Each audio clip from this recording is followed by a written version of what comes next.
Hey guys, what's up? SAgeek here, and today I will be doing a review of Inferno, the movie based on the book of the same name. So to place it for you, this is the third film in the Robert Langdon series following the Da Vinci Code and Angels and Demons. Short review, it sucked harder than old people trying to get chocolate off of peanuts. Long review coming up, but first, before we get into that, a reminder. The Green Geek, come on, stand still. The Green Geek, stand still. Green Geek, no spoilers. Red Geek, spoiler zone. You have been warned. Casting. Tom Hanks as Robert Langdon has become the norm, so it fits. He knows the character, we know him as the character. Let's not mess with that, he was okay. Felicity Jones as Dr. Sienna Brooks. It worked in the film, but all I kept thinking was that I can't wait to see her as Jyn Erso in Rogue One instead, which, because the movie was released in South Africa 6 weeks late and literally 2 weeks before Rogue One, the Steak and Equal kind of fluffed that one up, but they should not mind. The film is then also rounded off by former X-Men Ben Foster and Omar Sy, as well as former Spider-Man alumni and dude trapped on a boat, Irfan Khan. He wasn't the one trapped on the boat, it was another actor, but he was old pie, and his acting was stale. The main cast was okay, but nothing to write home to about, and definitely nothing award-worthy. This was not a good start to the film. Dun, dun, dun. The beginning of the film follows the book for the most part, leaving out little detail here and there which I'll cover in the spoiler section.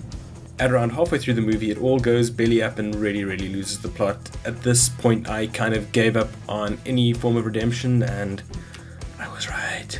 Overall, for a movie I was so excited to see, I was left so disappointed. The sense of urgency in the book that kept on building tension instead felt rushed in the movie, as if they were trying to get to the next scene. It didn't build that suspense, it was just rushed. The few moments in the book where the characters are allowed to catch their breath and have a moment to process all the information was just missing.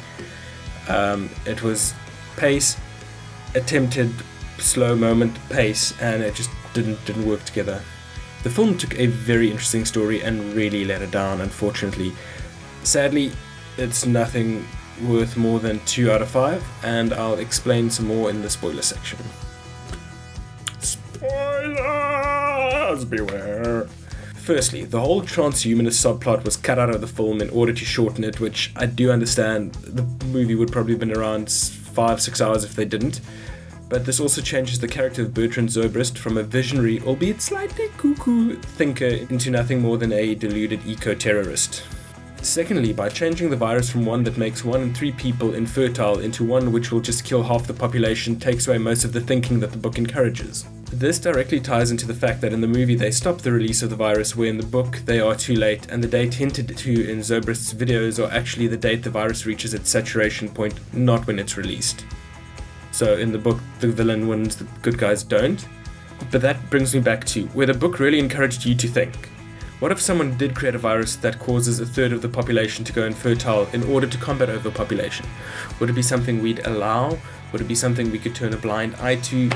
Is preventing future life more acceptable than taking existing ones? It really raised a lot of questions, where in the movie it was just a typical American action movie, hero defeats villain, done. And that being said, when I finished the book I was left with so many questions. When I finished the movie I was left with half an empty popcorn container. That's it. And on that sad note, please once again show your support, hit the like button, click on subscribe and stay tuned. But for now, I'm a South African Geek, signing off.